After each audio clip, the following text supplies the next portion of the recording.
முக்கியமான விஷயம் என்ன சொல்ல போறோம்னா, உங்களுக்கு இப்போ முதல் பருவம் எக்ஸாம் முடிஞ்சிச்சு இல்ல, எக்ஸாம் முடிஞ்சு 9 நாள் நாளையிலிருந்து லீவ் விட போறாங்க.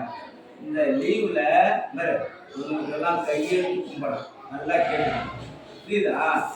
உங்களெல்லாம் சார் கையெழுத்து கும்பிட்டாரு அப்படின்னு நல்லா கவனமா கேட்கணும். என்ன விஷயம்னா, ஏதாவது குளம் குட்டைக்கு போகவே போவாதீங்க.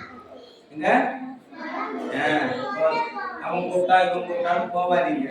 இதே போல 2 நாள் 3 நாள் லீவ் விடும்போது தான் யாருன்னா விழுந்து இறந்துடுறாங்க. நிறைய ஊர்ல டிவிலாம் பார்க்குறோம், 2 பேர் சேர்த்துட்டாங்க 3 பேர் சேர்த்துட்டாங்கன்றாங்க.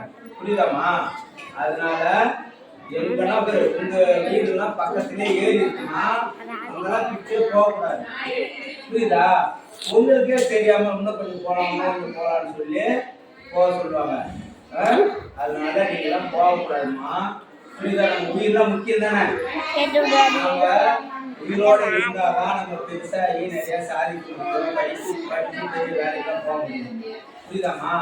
சாரு கையெழுத்து இருக்கும்போதோம்னா இப்ப நீங்க எப்படி நல்லபடியா ஸ்கூலை விட்டு போறீங்களோ அதே போல திரும்ப நம்ம பள்ளிகளுக்கு சந்தோஷமா வரணும். எங்க சார் இது சொல்லி அனுப்பாங்க. நான் எப்ப லீவ் விட்டாலும் உங்களுக்கு தான் அடுத்த திருத்தமா சொல்லுவேன். கேட்டுச்சாமா? அதே போல நீங்க உங்க அப்பா அம்மா சித்தப்பா சித்தி அத்தை வீடுன்னு லீவ்ல வீட்டுக்கு கூப்பிட்டு போவாங்க வேற ஊருக்கு. அங்க போற இடத்துல உங்களுக்கு தெரியாத இடமா இருக்கும். அங்க நீங்க வீட்டை விட்டு வெளியே வராதிங்க. புரியுதா? அங்க வந்தீங்கன்னா அந்த ஏரியாவில் இருக்கிற உங்களுக்கு என்னது, அங்க இருக்கிற ஏரி குளம்னா உங்களுக்கு தெரியாது, ஆசையா இருக்கும். புதுசா இருக்கிற இடத்துக்கு போக சொல்லணும். புரியுதா? சார் சொல்றது கேட்பீங்களா? போகாதீங்க. உங்களுக்கு வேணுங்கிறத என்ன பண்ணுவாங்க, உங்க அப்பா அம்மா உங்களுக்கு வாங்கி தர போறாங்க. வெயிலும் அதிகமா இருக்கு, அதனால சுத்தாரு. புரியுதா? நல்லா தண்ணி குடிங்க. எங்கன்னா பஸ்ஸில் போகும்போதும் அவங்க பஸ் நிறுத்துறதுல குறுக்க போயிடாதீங்க. ஓரமா நின்றுங்க. பஸ் நல்லா நின்று பிறகு ஏறுங்க. இறங்கும்போது பார்த்து இறங்குங்க.